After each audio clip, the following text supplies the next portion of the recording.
প্রশ্ন করেছেন শরীফুর রহমান, চিনি খাওয়া ক্ষতিকর, আখের রসেও কি ক্ষতি কিনা?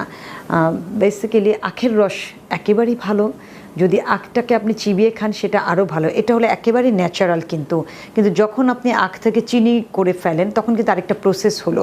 হ্যাঁ, প্রথম প্রসেসটা অর্থাৎ প্রথম প্রোডাকশানটা আপনি নিতে পারেন, অর্থাৎ আমরা লাল চিনি যেটাকে বলি, আখ থেকে তৈরি করা লাল চিনিটা যেটা প্রথম প্রোডাকশান, এটা আমরা চাইলে আমাদের খাদ্য তালিকায় রাখতে পারি বা আমরা এটাকে এনজয় করতে পারি। কিন্তু এটাকে যত রিফাইন করা হবে ততই আমাদের শরীরের জন্য ক্ষতিকর হয়, সেটা সাদা চিনির কথা বলা হয়েছে।